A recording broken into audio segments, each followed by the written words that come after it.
Yuk, WhatsApp Sobat Bola. Balik lagi sama gue di sini. Lu udah pada denger belum soal gempa yang lagi ngeguncang jagat bola Asia sekarang? Ini bukan gosip biasa, ini soal potensi perang dingin di sepak bola Asia.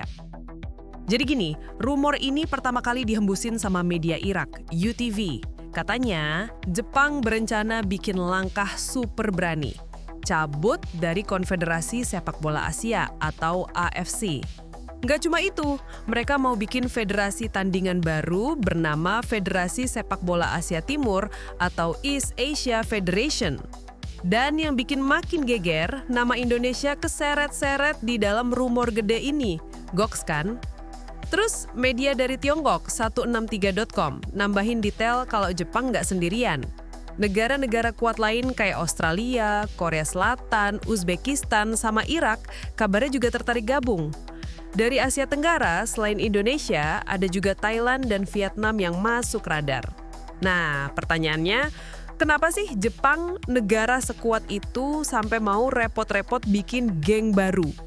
Emang ada apa dengan AFC? Yuk kita bedah bareng-bareng. Oke, kita lanjut. Jadi kenapa Jepang sampai segininya? Ini bukan sekedar masalah teknis atau jadwal pertandingan, bro. Tapi soal perebutan pengaruh, keadilan, dan integritas. Kalau mau disimpulin, masalah di AFC ini kayak bom waktu yang isinya 3 hal. Duit, politik, dan keadilan. Sini gue bisikin rahasia umumnya, bro. Duitnya ngalir dari teluk, politiknya ngikutin arah duit itu, dan akibatnya keadilan buat negara kayak Jepang atau Korea Selatan jadi barang langka. Ini rahasia umum, lobby dari negara-negara teluk, terutama Qatar, Saudi Arabia, dan UEA, itu kuat banget, dan ini efeknya langsung ke lapangan. Lihat aja kasus Vissel Kobe. Gara-gara format Liga Champions Asia Elite, ACLE diubah mendadak, yang katanya sih biar lebih nguntungin tuan rumah di Timur Tengah, klub Jepang ini jadi korban. Perubahan mendadak kayak gitu jelas ngerusak persiapan klub dan bisa dilihat sebagai manipulasi. Ini yang bikin fans mereka sampai ngasih julukan sarkas ke AFC. Saking keselnya, mereka udah nggak nyebut AFC sebagai ASEAN Football Confederation, tapi Arab Football Confederation. Ini nunjukin betapa dalamnya kekecewaan mereka. Ditambah lagi ada dugaan korupsi di tubuh AFC yang makin bikin kepercayaan negara-negara yang menjunjung tinggi profesionalisme jadi luntur. Jadi AFC lagi sakit. Terus kalau Indonesia nekat ikut Jepang, apa untungnya buat kita? Apa ini bakal jadi tiket emas buat timnas Garuda? Ini bisa jadi momentum langka. Sebuah game changer buat sepak bola Indonesia. Kalau kita berani ambil langkah strategis ini, ada 3 keuntungan emas yang bisa kita dapatkan. Keuntungan pertama, kompetisi yang lebih fair dan transparan. Ini yang paling penting, keadilan. Bayangin, kita tanding di sistem yang benar-benar adil. Nggak ada lagi drama wasit aneh atau tuan rumah yang selalu diuntungin. Semua murni adu skill di lapangan. Federasi baru yang digagas Jepang ini diyakini bakal mengusung sistem yang lebih profesional, transparan, dan berbasis prestasi atau merit-based. Mulai dari perwasitan, penunjukan tuan rumah, sampai distribusi dana. Buat timnas Indonesia, ini artinya kita bisa berkompetisi secara fair tanpa harus khawatir dirugikan oleh keputusan-keputusan yang berpihak pada negara tertentu. Keuntungan kedua, peningkatan kualitas kompetisi dan infrastruktur. Level kita bakal naik kelas. Mau nggak mau kita harus ngikutin standar mereka yang udah kelas dunia. Jepang, Korea Selatan, sama Australia itu standarnya tinggi banget. Dari pembinaan pemain, manajemen klub, sampai infrastruktur. Kalau kita gabung, kita bakal dipaksa untuk ningkatin level permainan dan profesionalisme. Federasi baru ini kemungkinan besar bakal nerapin format kompetisi yang lebih modern, lengkap dengan teknologi canggih kayak VAR dan sistem lisensi klub yang ketat. Ini bisa jadi pemicu percepatan kemajuan sepak bola nasional. Nggak bisa lagi main tarkam, bro. Keuntungan ketiga, akses lebih besar ke kolaborasi dan investasi. Terakhir soal duit dan masa depan.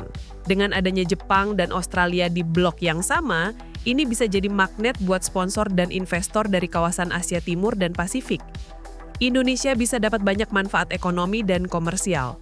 Kita bisa kerjasama dalam pengembangan akademi, pertukaran pelatih, atau bahkan jadi tuan rumah event internasional. Lebih dari itu, Federasi baru ini bisa jadi jembatan emas buat pemain-pemain muda kita untuk berkarir di liga yang lebih kompetitif, kayak J-League atau K-League.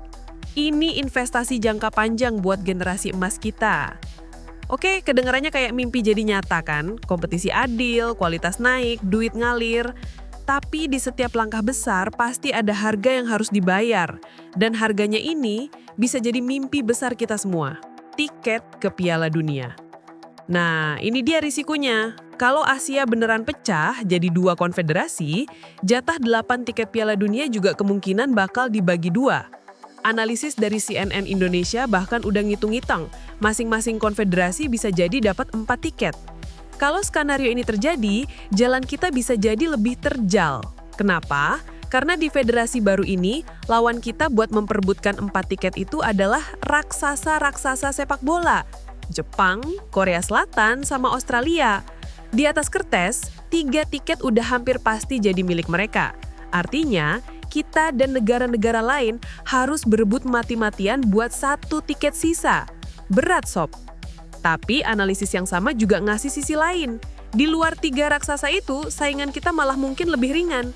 Nggak perlu lagi pusing lawan Iran, Saudi Arabia, atau Qatar, atau negara kuat Asia Barat lainnya untuk memperebutkan sisa slot. Jadi ini dilema yang kompleks. Jadi kita dihadapkan pada sebuah pilihan sulit. Di satu sisi ada janji kemajuan jangka panjang, kompetisi yang lebih adil dan profesionalisme yang meningkat. Di sisi lain, ada risiko mimpi Piala Dunia yang mungkin jadi makin susah buat digapai. Jadi gimana menurut lo?